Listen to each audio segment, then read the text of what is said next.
조사심판이 복음일까라는 제목으로, 왜냐하면은 이 주가 지금 연말 기도주일이잖아요, 그죠? 연말 기도주일인데 지금에서 그냥 오늘 이 안식일에 연말 기도주일을 일주일을 퉁쳐서 오늘 하겠습니다. 왜 조사심판이 복음일까라고 하겠습니다. 조사심판에 대해서 오해도 많고 거짓 주장들도 많습니다. 그 오해를 잠깐 살펴보겠습니다. 조사심판은 십자가의 완전한 속죄를 부인하는 것이다. 이렇게 사람들이 주장하게 되죠. 두 번째는 십자가의 완전한 속죄와 조사심판은 서로 대립된다. 이렇게 보시는 분도 많아요. 세 번째는 조사심판은 구원의 확신을 떨어뜨리거나 없애버린다. 십자가에서 다 이루었는데 뭔 또 조사심판이고 또 그러느냐, 이렇게 보시는 분이 많습니다. 네 번째는 하나님께서는 믿는 자들을 구원하시는 것이지 뭘 죄를 조사하고 품성을 조사하면은 도대체 구원받을 사람이 누가 있어? 이렇게 또 주장하시는 또 분도 있습니다. 다섯 번째는 조사심판은 구원을 방해하는 교리이기 때문에 이거 폐기 처분해야 된다. 이런 거 있어서 안 된다. 이렇게 여러분도 한두 번은 들어보셨을 거라고 생각이 됩니다. 그죠? 지금 이게 떠도는 여러 오해들을 정리하면 이렇다는 것입니다. 자, 그런데 여러분, 심판의 과정은 조사하고 선고하고 그 다음에 집행합니다. 그죠? 우리가 조사하고 선고하고 집행합니다. 그리고 조사심판은 집행심판과는 구별돼요. 조사심판과 집행심판은 엄연히 다릅니다. 근데 여러분, 우리가 삼위일체라는 단어가 성경에 나오지 않죠. 그런데 삼위일체라는 거 우리가 다 알고 있어요. 요거를 우리가 신학 용어라 그래요. 신학적으로 알려진 용어를 신학적인 신학 용어다 말합니다. 조사심판이라는 단어도 성경에 나오지 않아요. 하지만은 우리가 성경을 비로 비춰봐서 조사심판이 있다 말하죠. 이것을 우리가 뭐라고요? 신학 용어라고 정의합니다. 자, 조사심판은 누가 십자가의 대속을 받아들여 그리스도 안에 거하는지를 구별하는 심판입니다. 그래서 십자가는 이 땅에서 행한 완전한 속죄임을 저도 부인하지 않습니다. 그 완전한 속죄 때문에 하늘에서 속죄 봉사가 가능해지는 것입니다. 조사심판의 결과로 그리스도께서 연합체인 아내와 혼인하는 것입니다. 자, 그러면은 여러분, 우리가 이 조사심판과 또 십자가가 연결된 걸 잠깐 보면은요, 에베소서 4장 30절에 보면은 하나님의 성령을 근심하게 하지 말라. 그 안에서 너희가 구원의 날까지 인지심을 받았느니라 했습니다. 만약에 십자가로 구원이 결정됐다면은 이 말을 쓰면 안 돼요. 왜 그런가를 보면은 구원의 날은 여전히 미래의 범주에 넣었잖아요. 그래 안 그래? 구원이 만약에 십자가로 끝났다면은 구원이 끝났다면은 구원의 날은 그때 끝나야지. 구원의 날은 여전히 미래로 남아 있다는 것, 이것은 하늘 성소 봉사를 우리가 이해하게 하는 것입니다. 두 번째는 십자가는 그리스도 안에 있는 모든 자들을 구원하는 효력이 있는 것이지 십자가 때 구원이 끝난 것이 아니라는 것입니다. 만약에 구원이 끝난 것이라면 하늘 성소 봉사는 불필요한 것이었을 것이다 하는 것입니다. 그래서 하늘 성소에서 대제사장의 봉사는 십자가의 효력으로 진행하는 것이 분명합니다. 십자가가 있지 않았더라면은 조사심판도 있지 않다는 것입니다. 십자가. 이것을 하나님께서는요, 이렇게 보통 우리가 집을 지을 때 보면 설계도를 해요. 저도 봉화에 설계하고 토목 설계하고 포함해서 거의 800만 원이 돈이 들었어요. 설계비는 비싸죠. 근데 여러분, 이게 보면은 이 설계 성소 봉사를 통해서 바라본 두 사건인데, 예수님의 지상봉사, 십자가까지의 봉사를 지상봉사라고 말하고요. 그 다음에 하늘에 있는 봉사를 천상봉사라고 말하는데, 지상봉사와 천상봉사가 있어서 만약에 조사심판, 즉 중보사업이 필요 없다고 말하면은 이 지금 예수님의 천상봉사는 이런 도표도 필요 없었을 것입니다. 그렇기 때문에 이 두 개가 가만히 보세요. 저 두 도면을 딱 접으면은 놀랍게 번제단과 지성소가 딱 마주칩니까? 딱 마주쳐요, 여러분. 그 말은 그래서 예수님이 십자가에서 이렇게 말씀하셨어요. 다 이루었다. 그리고 성서봉사가 끝날 때 예수님은 또 한 번 이렇게 말해요. 다 이루었다. 두 번의 다 이루었다를 통해서 여러분과 제가 구원이 되는 줄 믿습니다.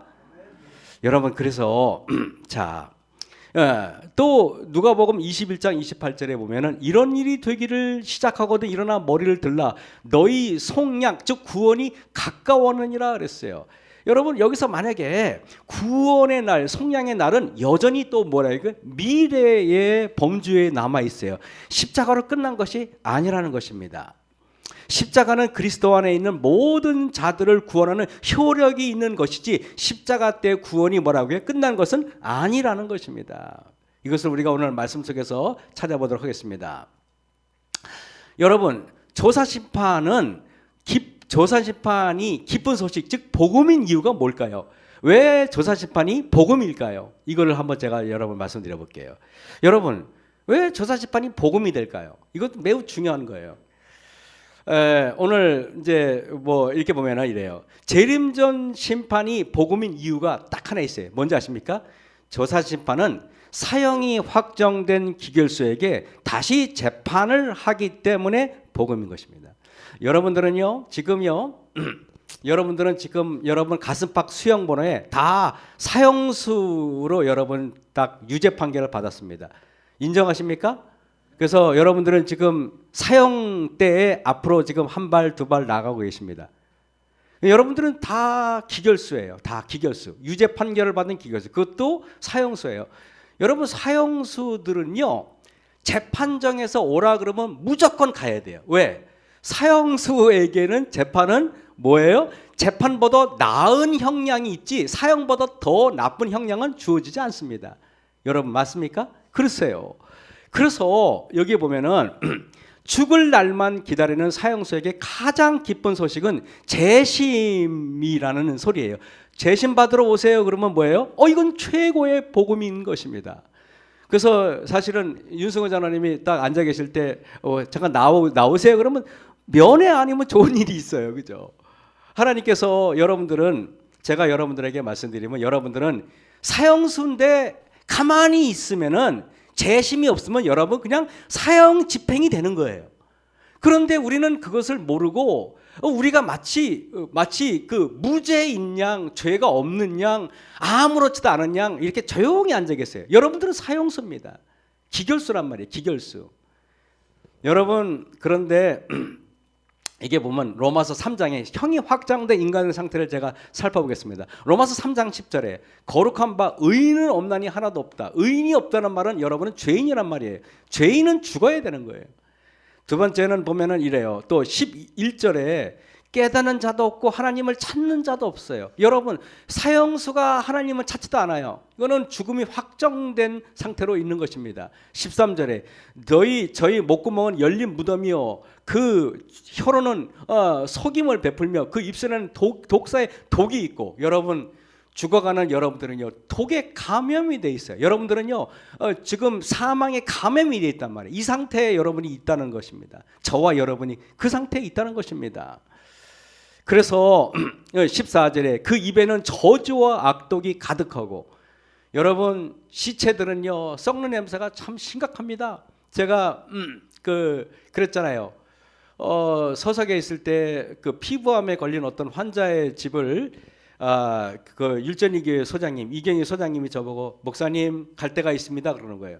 어디요? 그랬더니 따라오면 오십시오. 그래서 따라갔어요. 따라가는데 집 문을 탁 여는 순간 나는 거의 기절할 뻔했어요. 시체 썩는 냄새가 나는 거예요. 온 집에, 겨울인데 온 집에 살이 썩어가지고, 살이 있잖아요. 뭐 이렇게 이만큼이 푹 패져 나온 거예요. 어떤 부분이 너무 놀래가지고 보는 것도 끔찍한데 거기 막 진물이 나오고 막 썩는데, 와. 근데 목사는요 아파도 아픈 척하면 안 되고요. 냄새가 지독해도 지독한 척을 안 하면 돼요. 이러면서 아주 참 거룩한 척하고 제가 경건한 척을 했죠. 거기서 1시간 예배를 드리는데 저는 나오면서 죽는 줄 알았어요. 그때 당시만 해도 지금처럼 표정 관리가 잘 안 될 때였어요. 참 힘들었어요. 여러분, 20절에 그러므로 율법의 행위로 그의 앞에 의롭다 하심을 얻을 육체가 없어요. 우리는 의롭지 않습니다. 그래서 여러분, 우리는 유죄가 확정된 기결수이지 미결수가 아니에요. 죄가 여러분 이미 우리는 확정된 사람이에요. 죄가 형이 확정된 사람을 기결수라 그러고 형이 확정되지 않은 사람을 미결수라 그래요. 우리는 뭐예요? 미결수예요, 기결수예요? 기결수예요, 여러분. 기결수예요. 이미 확정된 사람이에요. 로마서 3장 23절에 모든 사람이 죄를 지었음에 모든 사람이라고 그랬어요.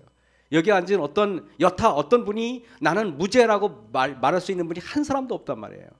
그런데 로마서 6장 23절에 죄의 삭은 사망이요라는 말은 모든 사람이 유죄 판결을 받고 사형 판결을 받고 여기 앉아 있다 이 말입니다. 여러분, 이런 우리가 사형수가 하나님의 자녀로 되는 과정을 예수님께서 이래요. 우리가 사형수인데 이렇게 말해요. 요한복음 1장 12절에 영접하는 자 곧 그 이름을 믿는 자들에게는 하나님의 자녀가 되는 권세를 주었으니, 여러분 사형수에게 하나님의 자녀가 되는 그 길이 있다는 것입니다.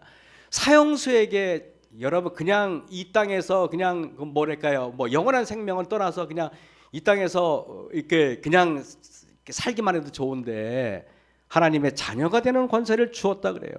그러면서 고린도후서 5장 17절에 그런즉 누구든지 그리스도 안에 있으면 새로운 피조물이래요. 우리가 사형수인데 사형수의 지위가 아니라 우리가 새로운 지위를 갖는다는 것입니다. 여러분, 그래서 여러분들은 저사 심판 그러면은 사형 유죄 환경이 확정된 나에게 하나님께서 다른 어떤 무죄나 어떤 다른 혜택을 주기 위해서 우리를 심판대 앞으로 부른다는 것 감사하십니까? 그건 감사한 일이에요, 여러분. 그건 정말 감사한 일이에요. 그래서 저사 심판은 여러분 심판이 없다고 말하는 사람들은 제가 볼 때는요, 너무나 그 사람은, 그래서 저사 심판이 아까 제가 복음이라고 말했잖아요. 저사 심판은 복음이에요, 복음. 저는 고린도후서 5장 17절에 그런즉 누구든지 그리스도 안에 있으면 새로운 피조물이라. 이전 것은 지나갔을 때. 여러분, 아까 우리 윤성호 장로님 그러셨어요. 내가 교통법규 어긴 게 쫙 40년치가 쫙 나오는데 아까 장로님 말씀드리면서 나도 참 천천히 몰아야겠다 생각을 했습니다. 장로님 말씀 들으면서. 그러면서 뭔 생각이 드냐면은 그런 것들이 다 기록이 사라지면 얼마나 좋아요, 장로님. 어느 날 제가 대통령인데 어느 날 제가 저도 대통령 뭘 한다 그러면 사람 뽑아주겠죠, 저 같은 사람은요. 근데 제가 대통령 되면 우리 윤석열 장로님 그거 다 사면해 줄 거야. 내가 장로님 40년 동안 일어났던 모든 교통법규 다 지워줄게요. 그럼 장로님 좋아요, 안 좋아요? 이전 것은 지나가야 됩니다, 여러분. 이전 것은 내가 살아온 뒤에 있는 모든 일들은 다 지워져야 될 것들밖에 없어요. 그죠? 여러분들 자랑거리가 우리가 뭐가 있어요? 자랑거리가 내 삶의 자랑거리가 뭐가 있냔 말이에요. 저는 그래서 또 조사 심판이 여러분 기쁜 소식인 두 번째 이유를 제가 말씀드릴게요. 그게 뭐냐? 재림전 심판이 복음인 두 번째 이유가 뭘까? 그것은 심판을 주관하는 분이 예수 그리스도이기 때문에 그래요.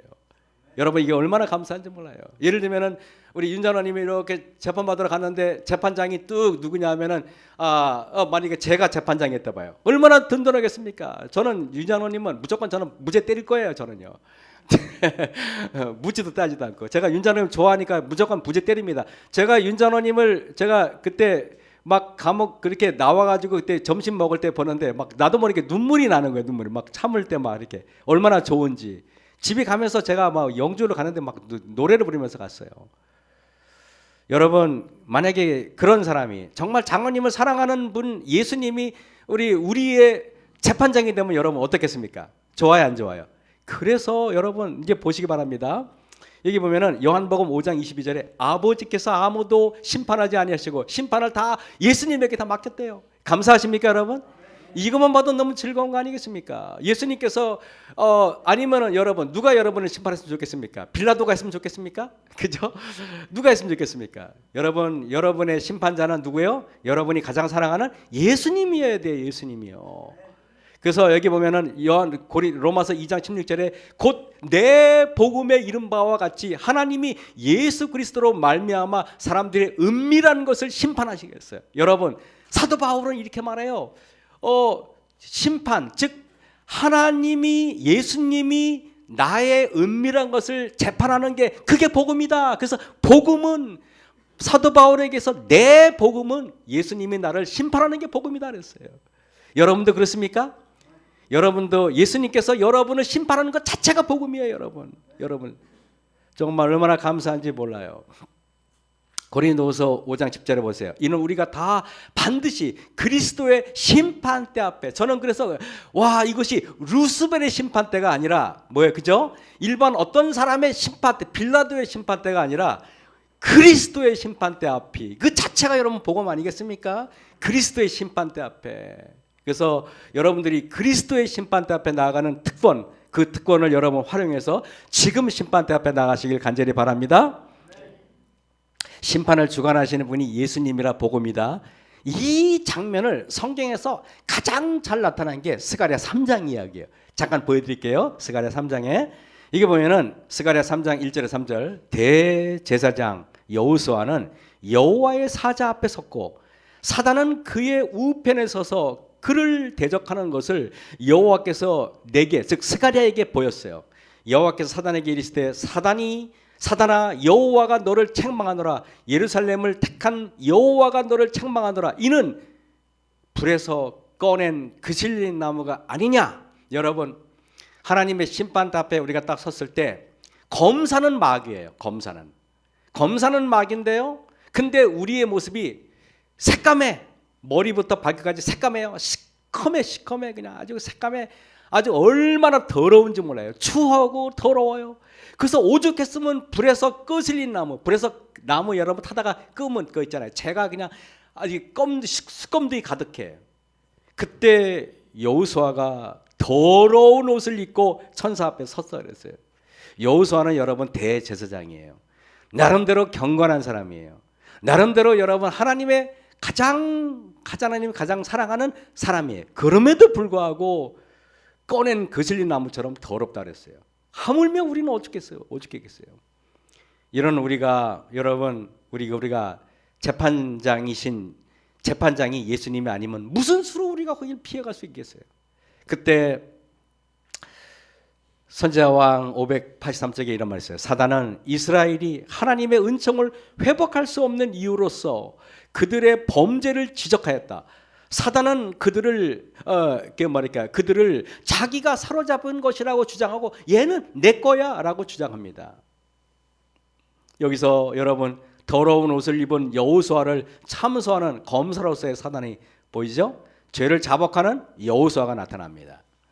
이때 저는 이 말씀이 너무 좋아요. 스가랴 3장 4절에 여호와께서 자기 앞에 선 자들에게 명하사 그 더러운 옷을 벗기라 하시고 여호수아에게 이르시되 내가 네 죄가를 제하여 버렸으니 내게 아름다운 옷을 입히리라 하시기로 내가 말하되 정한 관을 그 머리에 씌우소서 하며 곧 정한 관을 그 머리에 씌우며 옷을 입히고 여호와의 사자는 곁에 섰더라 그랬습니다. 여러분 보통 우리가 재판장에 가면은요, 우리가 TV에서 많이 보죠. 재판장에 가면은 위에 판사가 있어요. 판사가 있고 뭐 부장 판사가 있고 뭐 이렇게 옆에 배석 보조 판사가 있겠죠. 그리고 저 밑에는 검사가 여기 있고 맞은편에 변호사가 있어요. 피의자가 있겠죠. 그런데 여러분 우리 예수님께서 여기 여호와의 사자는 천사가 아니라 예수님이에요. 예수님이 재판장에서요 내려오셔가지고요 죄인 옆에 딱 앉아요. 죄인 옆에는 누구만 있는지 알아요? 변호사만 있어요. 우리는 이걸 통해서 뭘 깨닫는지 아십니까? 우리의 예수님은요, 우리의 재판자이시기도 하지만 또 뭐라고요? 변호사이기도 한다는 사실을 여러분 아셔야 됩니다. 이게 얼마나 감사한지 몰라요. 그래서 저는 이걸 보면서 정한관을 그 머리에 씌우고 옷을 입히고 여호와의 사자는 곁에 섰더라. 예수님께서 죄인 옆에 섰대요. 더러운 옷을 입은 죄인 옆에 섰대요. 저는 이걸 보면서 심판장 위에 계셨던 예수님께서 죄인의 자리로 내려오셔서 죄인 옆에 서 계시고 죄인의 곁에서 직접 탄원하시는 예수님을 여러분 상상해 보십시오. 이것이 얼마나 감사합니까? 이 장면을 이해하고 다음 장면을 봐야 합니다. 왕의 잔치에 비해 여러분 아시죠? 예수님께서 혼인잔치를 배설합니다. 유대인들을 초청해요. 근데 유대인들은 오기를 싫어해요. 다른 종들을 보내니까 두들겨 패고 막 죽이고 그래요. 그래서 소와 살찐 짐승으로 오찬을 준비합니다. 십자가죠. 그래서 종들을 능욕하고 죽여요. 그래서 예수님이 군대를 보내서 예루살렘 멸망을 말하죠. 사거리 길에 가서 그래서 막 복음을 이방인에게 다 전해가지고 다 이방인들이 교회에 들어옵니다. 그러고 나서 임금이 손을 벌어 들어올세, 그때 조사심판인데 임금이 뭘 보는지 아십니까? 예복을 입었는지 안 입었는지, 더러운 옷을 입고 왔는지 아니면 예복을 입는지. 그래서 스가랴 3장을 이해하지 못하면은 이걸 우리가 품성인데 내가 품성을 어떻게 변화시키나. 그러는데 실제로는 여러분들이 품성을 변화시키는 게 아니라 사실은 그리스도의 의만이 하나님 앞에 간합되는 것입니다. 결국에 우리가 그리스도의 의를 입어야 되는 것입니다. 이것을 우리는 뭐라고요? 믿음으로 말미암는 의라고 말하죠. 밤중 소리가 뭡니까? 벌써 마태복음 25장 5절에서 7절을 보면은 신랑이 더디오므로 절며잘세 밤중에 소리가 나되 보라 신랑이로다 맞으러 나오라 하매 이에 처녀들이 일어나 등을 준비할세. 왜 밤중 소리가 중요한지 아십니까? 밤중 소리는요 이래요. 노아 방주가 만들어진 다음에 그 문이 닫히기 전에 그때 짐승들이 멀리서부터 줄을 맞춰가지고 방주 안으로 들어가는 거예요. 이게 밤중 소리입니다. 밤중 소리는요 우리에게 뭔가 경고가 되는 거예요. 여러분 밤중 소리 기별은 지성소로 들어가게 하는 기별이에요. 슬기로운 처녀들이 들어간 잔치는 지성소에서의 조사집판을 말해요. 그렇다면 혼인잔치는 조사집판을 의미하는 거죠. 자, 이 어려운 얘기를 그만하고요. 이래요. 실물교훈에는 잔치 자리에서 임금이 손님을 심사하는 일은 심판을 표상한대요. 결국엔 혼인잔치의 비유는 조사심판을 이야기하는 거예요. 복음잔치에 참석하는 손님들은 하나님을 섬긴다고 하는 자들이며 생명책에 저희 이름이 기록된 자들이다. 하지만 그리스도인이라고 자칭하는 사람들이 다 참된 제자는 아니다 그랬습니다.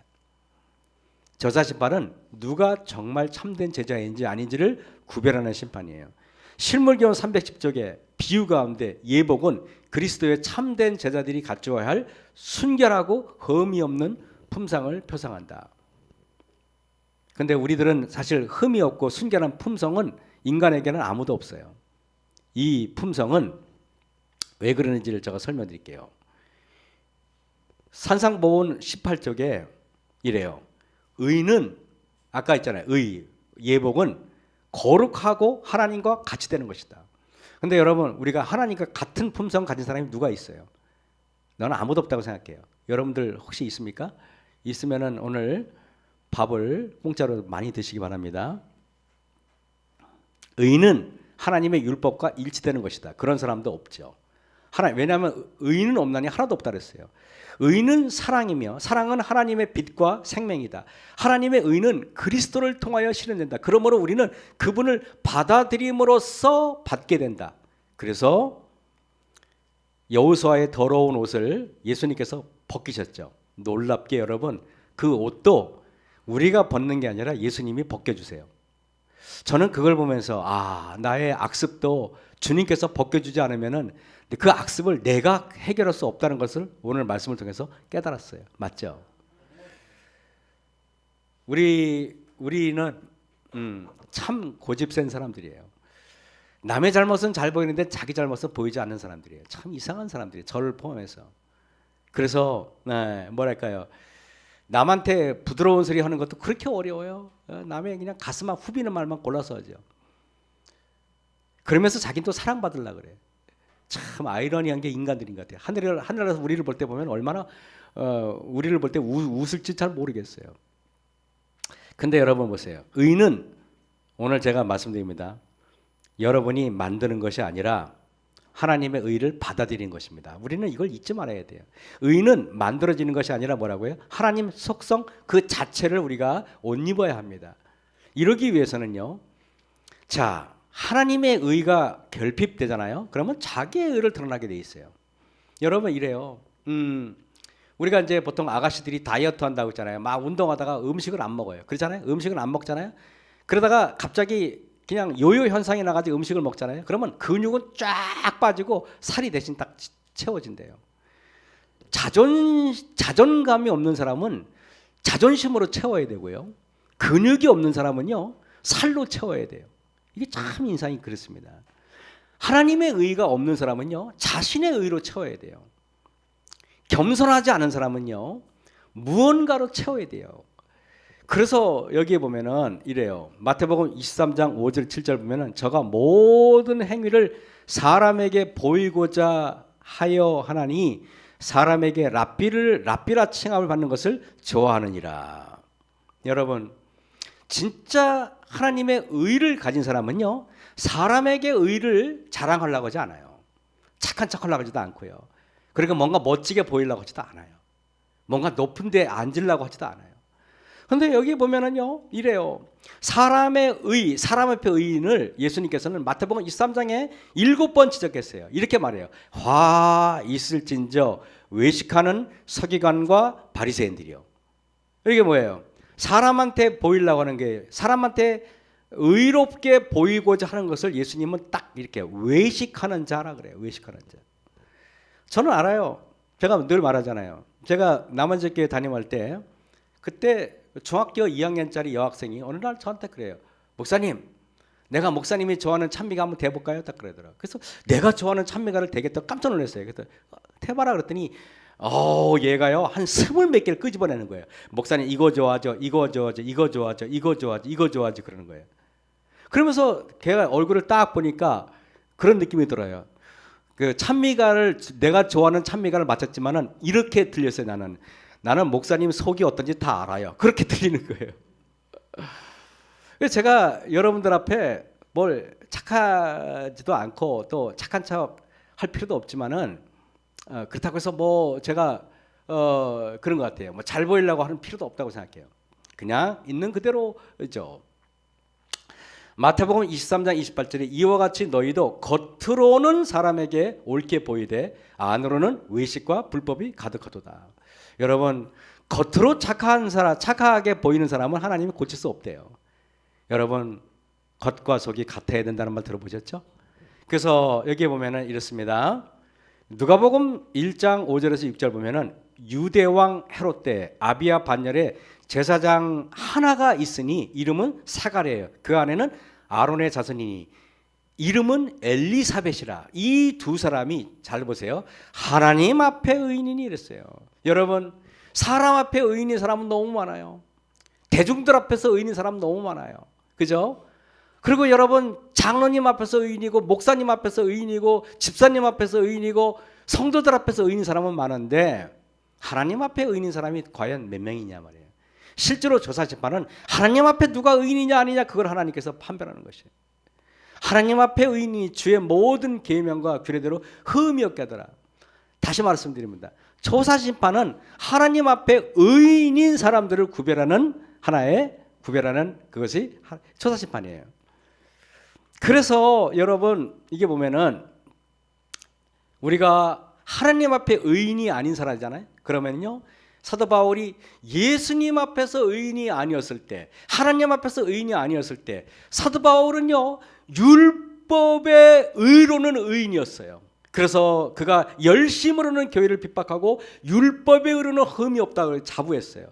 그래서 사도행전 21장 20절에 저희가 다 듣고 하나님께 영광을 돌리고 바울더러 이르되 형제여 그대도 보는 바에 유대인 중에 믿는 자 수만 명이 있으니 율법에 열심히 있는 자라. 여러분, 하나님 앞에 의인이 아닌 사람은요 희한하게 율법에 열심이고 교회에 이거에 열심이고 이거에 열심이고 김장 담그는데 열심히 하고 뭘 열심히 하는데 사람 됨됨이는 별로야. 이러면 하나님의 의의가 아니에요, 여러분. 그래서 보면은 마태복음 19장 10절에 그 청년에게 가로되 이 모든 것 율법을 내가 지켰으니 아직도 무엇이 부족하리까? 여러분, 이 율법사는 율법으로는 의인인지 몰라도 하나님 앞에는 의인이 아니에요. 하나님 앞에 의인이 되는 저와 여러분 되시길 간절히 바랍니다. 그래서 여기 보면은요, 인간의 의가 있고 하나님의 의가 있는데, 율법의 의로는 흠이 없었던 의는 어떤 의였을까요? 로마서 10장 8절에 보면은요, 하나님의 의를 모르고 자기 의를 세우려고 힘써 하나님의 의를 복종치 아니하였느니라 그랬습니다. 그래서 우리는요, 여러분이 가지고 있는 의 있잖아요. 내가 율법의 의, 뭐 채식의 의, 뭐 이런 게 있잖아요.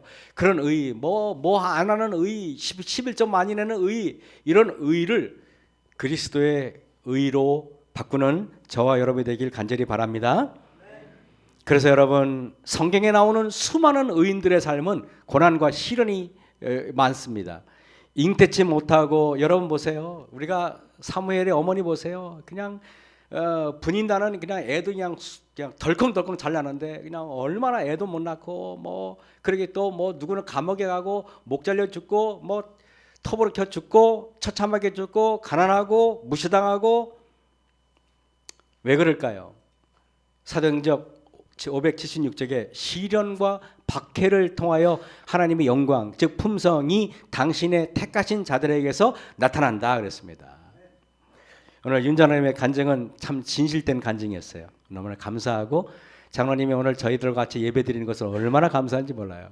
하나님께서 장로님의 모든 생애를 인도할 줄 믿습니다. 저는 그래서 그랬어요. 시험혜 씨한테도 그랬어요.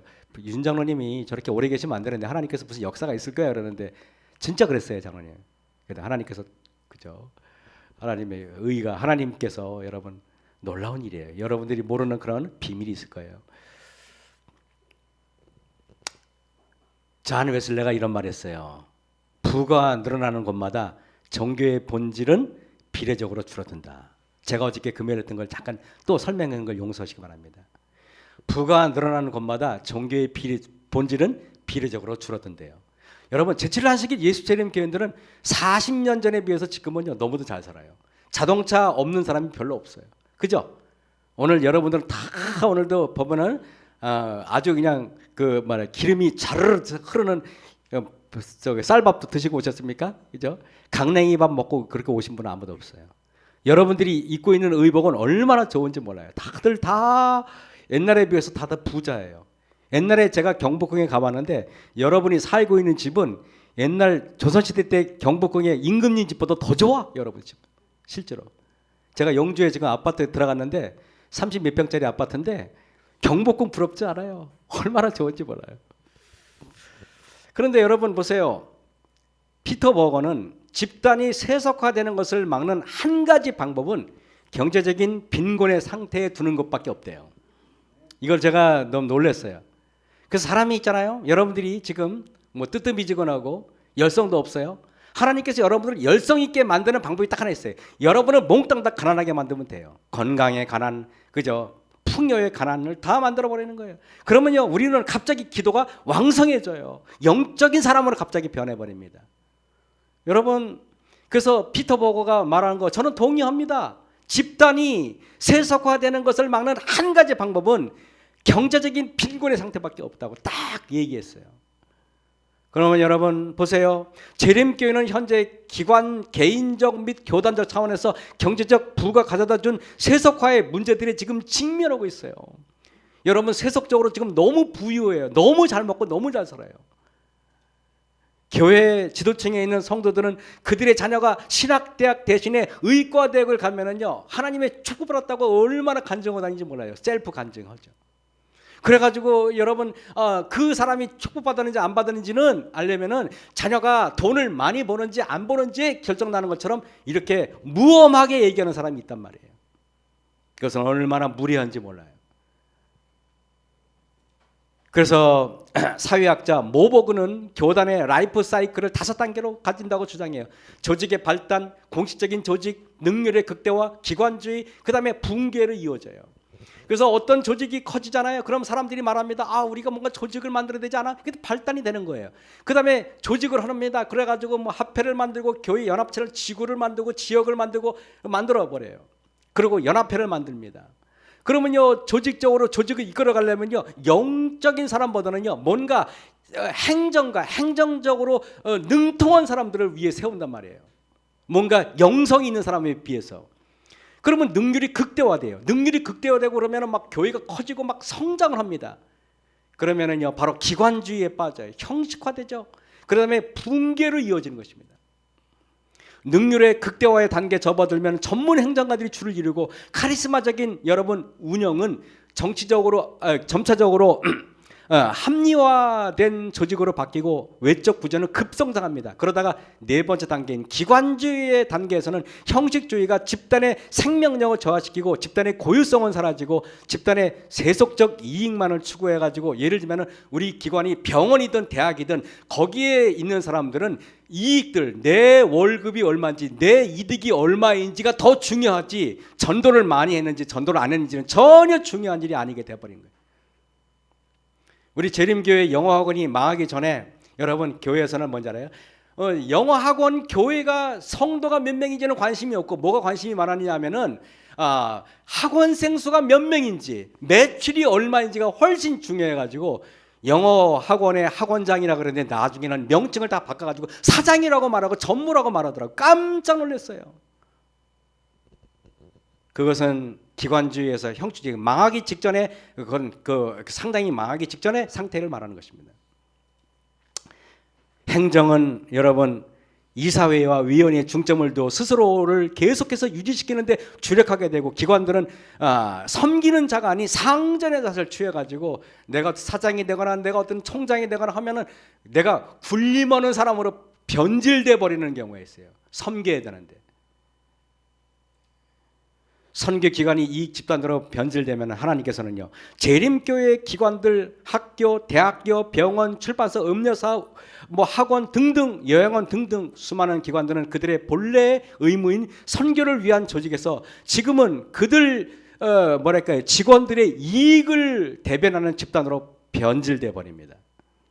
기관주의에 돌입한 성도들의 상태를 보면은 개인들에게 있어 교리적인 강령은 과거로부터 전해들은 귀 모시는 유물로만 존재하고 예배는 반복적이고 의식적으로 전락합니다. 이 단계에 처한 기관들은 교인들의 종이 아닌 상전이 되어서 그들의 여러 가지를 요구하고 개성을 짓밟고 교회 조직을 붙드는 데만 온 힘을 기울입니다. 성도들의 개인과 교회 그리고 교단이 이렇게 영적으로 와해되는 것을 하나님께서는 결코 허락하지 않아요. 그래서 하나님께서는 교회를 바로잡기 위해서, 기관주의를 바로잡기 위해서 하나님께서 하시는 게 뭔지 아십니까? 개인과 교회를 정결케 하기 위해서 하나님께서는 교회를 흔듭니다. 그래서 경제적으로 시련을 주고 여러 가지 어려움으로 시련을 줘가지고 교회를 정결케 해서, 그래가지고 여러분 내가 지위를 목적으로 올라갔던 사람들이 다 어려워지고 힘들면은 마치 쭉정이가 날려가듯이 다 교회를 떠나도록 되어 있다는 것입니다. 하나님께서는 교회와 교회 전체를 정결케 하기 위해서 이 세상의 모든 안락함과 경제적인 부와 사회 안전망을 파괴하는 것을 다 허락하는 것입니다. 이제 그래서 교회는 마지막 때 늦음이 성령을 받고 마지막에 교회가 개혁 운동이 일어나기 전에 하나님께서는요 이 교회에 엄청난 시련과 엄청난 빈곤과 엄청난 어려움을 허락하실 것입니다. 이로 인해 성도들과 교단은 준비되고 남은 자들만 남게 되고 쭉정이들은 모두 환난의 바람에 다 넘어가 버릴 것입니다. 조사집판은 성서에 정결할 사업이고, 이 사업은 개인적 성소와 교단적 성소 둘 다 포함돼서 하나님께서는 이 교단을 정결케 하시겠다고 말씀하셨는데, 그것은 흔들림을 통해서, 빈곤의 상태를 통해서 우리에게 정결케 하실 것입니다. 그래서 여러분, 헨리 나우엔이라는 사람은 이렇게 말했어요. 지도자는 세 가지를 연습해야 한다. 첫 번째는 작아지는 연습이에요. 자아가 커지면 예수님이 작아지기 때문에 작아지는 연습을 해야 돼요. 두 번째는 사라지는 연습을 해야 돼요. 자기가 한 일조차도 잃어버려야 돼요. 저는 중간에 명퇴했지만, 제가 명퇴 아니라 30년 40년을 목회하고 은퇴해도 저는 은퇴식 같은 거 할 마음이 없었어요. 그냥 바람과 함께 사라지자 그랬어요. 인턴 때부터 그게 내 소망이었어요. 여러분, 세 번째는 희미해지는 연습해. 그 사람 언제 있었나? 나는 작아지고 나는 사라져야 돼요. 그래서 시골 생활하는 아주 저명한 평신도들이 보면 사람들을 자꾸 추종 세력으로 만들려고 그래요. 그래서 제가 지난번에 매포 갔을 때 그런 얘기를 했어요. 사람들을 추종자로 만들고 사람들을 제자로 삼으려고 하는 사람들은 전부 다 내 편으로 만들고 나의 세력으로 만드는 사람은 전부 다 그럼 다 사단에게 다 중도된 사람이다. 제가 이렇게 말했어요. 사람들은 자기의 명성이 높아지는 것을 두려워할 줄 알아야 돼요. 사람들이 자기를 따르고 막 웅성웅성 몰려드는 것을 두려워할 줄 알아야 돼요. 그리스도만이 높아지고 그리스도만이 유일한 여러분들의 찬양의 대상이 되어야 되는 것입니다. 전혀 뜻밖의 성령 충만한 평신도 사역자들이 이제 여기저기서 나올 것입니다. 마지막 시대에 하나님께서는 신학이라는 학문을 알지 못하는 깨어 기도하는 사람들을 불러일으킬 거예요. 왜? 신학이라는 학문이 오히려 우리를 더 오염되게 만들고 우리를 더 형식화시켰는지도 모르겠습니다. 나의 어떤 신학이라는 학문의 그 길이에 따라서 오히려 그것이 겸손과 섬기는 자세가 되어야 되는데 그것이 오히려 나를 더 드러내고 나 자신을 더 돋보이게 하는 것들이라면 하나님께서는 그것들을 여지없이 그런 사람을 사용하지 않을 것입니다. 예수님께서 요한복음 17장 19절에 이런 의미 있는 말씀을 하셨어요. 저희를 위하여 내가 나를 거룩하게 하오니 그랬어요. 여러분, 저는 이 말을 한참을 들여다봤어요. 예수님은 거룩하신데 왜 예수님이 우리를 위해서 거룩해야만 됐을까? 예수님께서 거룩해지는 방법이 뭔지 아십니까? 인간으로 이 땅에 오셨는데 그분이 십자가에 달려 돌아가시는 것이 거룩의 완성이었다는 것을 여러분 아십니까? 결국에는 우리들의 거룩의 완성도 결국에는 우리가 자아가 죽고 굴복되고 내가 작아지고 내가 사라지는 것이 거룩의 시작이었음을 우리는 깨닫게 됩니다. 왜? 그래야만 하나님의 의가 나 안에 들어오기 때문에 그렇습니다. 결국에는 내가 사라짐으로 하나님의 의가 채워지는 경험을 하게 되는 것입니다. 우리는 율법을 지킬 수 없기 때문에 예수님의 거룩함을 얻어야 된다는 것입니다. 그래서 내가 거룩해지는 게 아니라 예수님께서 우리를 위해서 거룩해진 그 거룩함을 우리가 옷 입어야 한다는 뜻입니다. 이것을 우리는 믿음으로 말미암아 의라고 이야기하죠. 거기에는 조건이 있습니다. 그 조건이나 뭐라고요? 자아굴복입니다. 여러분, 다니엘 7장에서 조사심판에 관한 그 4번에 나와요. 다니엘 7장 9절 10절, 다니엘 7장 13절에서 14절, 다니엘 7장 22절, 다니엘 7장 25절에서 26절. 여러분, 조사심판을 똑같은 이야기를 4번 반복합니다. 그래서 여기에 보면은 저는 이 4번이 같은 얘기를 4번 반복해요. 심판을 베푸는데 책들이 펴놓였더라. 그죠? 근데 인자 같은 이가 하늘 구름을 타고 와서 옛적부터 항상 계신 자에게 나아가. 이것을 선지자가 이렇게 말했어요. 대쟁투에 보면은 이곳에서는 그리스도께서 성소 정결을 위해서 성소에서 지성스러우시는 것을 나타낸다라고 대쟁투 426쪽, 480쪽에 기록되어 있습니다. 그리고 옛적부터 항상 계신 자가 와서 지극히 높으신 자의 성도를 위하여 판결하셨고 다 저사집판 이야기예요. 결론적으로 말씀드리면은요, 저사집판은 다니엘 7장 22절 거를 인용하겠습니다. 저사집판은 성도를 위하여 판결하는 것이고 저사집판은 여러분이 나라를 얻게 하시기 위해서 때가 되면 성도가 나라를 얻었다라 그랬잖아요. 나라와 저사집판은 밀접한 연관이 있어요. 유죄 판결을 받은 사형수가 그냥 하늘나라에 문지기로 사는 것도 황송한데 여러분에게 나라를 맡긴다니 이게 도대체 그죠? 얼마나 감사한 일입니까? 여러분, 저사심판은 제가 작년인가 재작년에 설교 요거는 여기부터 했던 걸 잠깐 반복합니다. 저사심판은 땅에 거하는 자들에 대한 심판과 하늘에 거하는 자들에 대한 심판이 두 종류가 있어요. 근데 여러분들은 이래요. 대쟁투 480쪽에 보면 마지막 대속죄와 저사심판의 날에는 하나님의 백성이라고 공언하는 사람들의 사건만 다루게 된대요. 다시 말하면 저사심판은 의인들이 받는 거고 악인들은 천년기 때 계시록 20장에 사람들로부터 받아요. 여러분들은 사람한테 받겠습니까? 예수님한테 받겠습니까? 예수님께 조그맣게 말하는 사람은 예수님한테 받으시고 아무 소리도 안 하는 사람은 사람한테 받지 마시기 바랍니다. 사람한테 받지 말라 그랬습니다. 제가 또 오해하시기 마십시오. 여러분들 다 그렇게 말씀했든 안 했든 예수님께 받으시기 바랍니다. 악인들의 심판은 완전히 구별되어 있대요. 여러분, 저는 계시록 12장에 있는 말씀 보세요. 하늘에 전쟁이 있었어요. 근데 사람들은 하늘에 전쟁이 있었는데 이것은 하늘 천사들이 3분의 1이 타락한 그 전쟁이라고만 생각해요. 근데 자세히 보면 그게 아니에요. 왜냐? 두 번째 보세요. 이기지 못해 다시 그랬어요. 이 전쟁은요, 하늘의 첫 번째 전쟁이 아니라 두 번째 전쟁이 이미 여기 다시 하늘에서 저희에 있을 것을 얻지 못한지라. 그래서 첫 번째 타락한 타락이 아니라 이것은 십자가와 밀접한 연관이 있음을 볼 수가 있어요. 그래 안 그래요? 다시. 그래서 9절에 보니까 큰 영이 내어쫓겨요. 그래서 마귀가 예수님이 십자가에서 승리한 다음에 하늘에서 번개같이 떨어지는 것을 내가 보았노라. 누가복음 18장 10절인가 거기 나와 있죠. 그래서 계시록 12장 10절에 우리 하나님의 구원과 능력과 나라와 그리스도의 권세가 이루었으니, 여러분, 그래서 그리스도의 권세가 이룬 게 언제예요? 마귀가 쫓겨난 게 십자가 아닙니까? 그래서 여기 11절에 어린 양의 피라고 그랬잖아요. 계시록 12장 7절에서 12절에 나와 있는 이 전쟁은 십자가의 전쟁을 말하는 겁니다, 여러분. 그런데 그러므로라는 뭐냐면 십자가의 전쟁의 결과로 하늘과 그 가운데 거하는 자들이 생겼고, 그 십자가를 받아들이지 않는 자들은 땅과 바다에 거하는 자들이 생겼다 이 말입니다.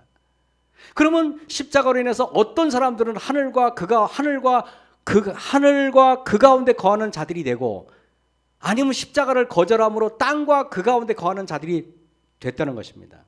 그래서 땅과 그 가운데 거하는 자들은 계시록 20장에 4절에 내가 보호자들을 보니 거기 앉은 자들이 있어 심판하는 권세를 받았더라. 내가 보니 예수의 증거와 하나님의 말씀을 인하여 목배임을 받은 자의 영혼들과 짐승과 그의 우상에게 경배하지도 아니하고 이마와 손에 표를 받지도 아니한 자들이 살아서 그리스도로 1000년 동안 왕노릇하는데, 그 왕노릇하면서 문장을 계속 시간이 없으니까 내려가면은 의인들이 재판하는데 그게 바로 악인들이 의인들한테 재판을 받습니다. 그래서 또 어떤 분은 또 뭐 이런 말을 했어요. 뭐 계시록에 보니까 뭐 20장에 보니까 하나님은 조사 심판은 죽은 자를 심판한다는 게 나와요. 그러니까 그분이 산 자가 어떻게 심판을 받냐고 이렇게 막 열변을 토하는데 제가 깜짝 놀랐어요. 실물교로 나와 있는데 하늘 궁정에서 진행되는 조사 심판은 사람들이 이 땅에 살고 있는 동안에 행해진다 그랬잖아요. 그죠? 저는 그래서 그 꽤 유명한 목사님 그 말씀이 좀 잘못된 말씀을 해서 깜짝 놀랐어요. 그 설교 듣고. 어떻게 이렇게 오해를 할까? 여러분, 그래서 그러면 여러분들 요 말만 할게요. 다 시간이 지났으니까. 어떤 사람들의 죄는 밝히 드러나 먼저 심판에 나아가고, 여러분들이 지금 나아가면은 그리스도의 심판대 앞에 나아가고, 나중에 나아가면은 악인들의 심판대 앞에 나아갑니다. 근데 여러분 어떤 사람들이냐? 원고 1A 1890년에 보면은 어떤 사람들이 죄는 먼저 밝히 드러나 통회하고 자복하여 버림으로 먼저 심판에 나아간대요. 여러분, 그리스도의 심판대 앞에 나아가는 사람은 재림교인이기 때문에 나아가고 재림교인이 아니기 때문에 나아가지 않는 게 아니라 통회하고 자복하여 버림으로 나아간대요. 제가 그 유튜브에서 복음성가 찬미가를 좋아하는데 주님 오실 때까지라는 노래를 부른 분이 있어요. 구독자 수가 조회수가 무려 455만이더라고요. 그 7분 동안 진행돼요. 주님 오실 때까지. 저는 그 찬미가를 오늘 아침에도 3번 들었어요. 어저께 올 때도 4번인가 3번 들었어요. 저는 그 찬미가를 들으면서 가끔 혼자 이렇게 너무너무 찬미가 은혜스러워서 막 그래요. 제가 그 455만 회가 CCM이 그렇게 조회수가 난다는 게 쉽지 않잖아요. 근데 거기 댓글이 2,400개가 쫙 달렸는데 어떤 사람이 그렇게 썼더라고요. 나는 불교인인데 이 찬미가를 이 복음성가를 들으면 왜 눈물이 나죠? 나는 교회 안 다니는데 왜 이 노래를 들으면 나도 눈물이 나죠? 그리고 어떤 사람이 이랬어요. 나는 이 찬미가를 듣고 교회 가고 싶어졌어요. 이런 얘기 들어봤어요. 제가 깜짝 놀랐어요. 찬미 하나로 사람들의 마음을 움직인다는 걸 봤어요. 7분 동안을 막 하는데 막 그 노래 부르는 그분이 막 그냥 온갖 노래 듣는데 어떤 분이 이렇게 썼더라고요. 이분의 찬미가를 들으면은 노래의 재능으로 부른 게 아니라 마음으로 불렀다는 걸 알 수 있어요. 우리 이상은 장로님처럼. 그래가지고 이분의 노래를 들으니까 예수님께서 오시는 것을 너무 간절히 원하는 것 같아요. 막 그러는 거예요. 제가 그 댓글을 보면서 막 은혜를 받아요. 은혜를. 와, 정말. 그래서 제가 그 노래를 매일 들으면서 혼자 있을 때 그 노래를 정말 많이 듣거든요. 주님 다시 오실 때까지. 한 노래가 7분 동안 진행해요. 7분 동안. 7분 동안 진행되는데 그 노래를 들으면서 제가 뭔 생각으로 하겠어요. 통회하고 자복하는 마음이 있으니까 그 노래가 절절히 느껴지는 거 아니겠습니까? 그죠? 여러분, 여러분들이 그리스도의 심판대 앞에 가야 되는 이유는 딱 하나예요. 그리스도의 피로서 정결케 될 수밖에 없기 때문에 그리스도의 심판대 나가면은 그리스도의 피로 정결되고 의인의 심판대 앞에 나가면은 아무 공로가 없고 아무 게 없어요. 그래서 증언보감 1권 262쪽에 나는 그리스도의 이름을 믿노라고 공언하는 모든 사람들이 스스로를 엄격하게 살피시기 바랍니다. 그래서 스스로를 엄격하게 살피지 못하는 사람은 항상 다른 사람을 엄격하게 살펴요. 특히 여러분들도 그렇지만은 여러분들이 가정이 있지만은 여러분이 부인이라고 또 여러분이 남편이라고 여러분의 상대편을 엄격하게 살피지 마십시오. 왜냐하면 우리는 그러기 쉽거든요. 그러니까 당연하다고 생각해요. 그러나 그렇지 않더라고요. 제가 살아보니까요. 저는 여기에 보면은 이런 말을 제가 좋아하죠. 예레미야 애가 3장 40절에 우리가 스스로 행위를 조사하고 스스로 행위를 조사하면은 여호와께로 돌아가는데 남의 행위를 조사하면은 마귀에게로 갈 수 있다는 것입니다. 보세요. 스스로 행위를 조사하고 여호와께로 돌아가자 그랬어요. 스스로 행위를 조사하는 사람은 여호와께 돌아가요. 스스로 행위를 조사하면 회개가 나오고 눈물이 나오고 그러나 남의 행위를 조사하면 원망이 나고 비난이 나오고 그죠? 미움이 나오겠죠. 오늘 말씀을 이제 줄이면서 여러분 이 성소 보세요. 하나님의 지성소에서 불기둥이 쫙 올라가죠. 그죠? 이 불은 소멸하는 불이에요. 그래서 이사야에 나오죠. 이거 소멸하는 불이다. 히브리서에 나오죠.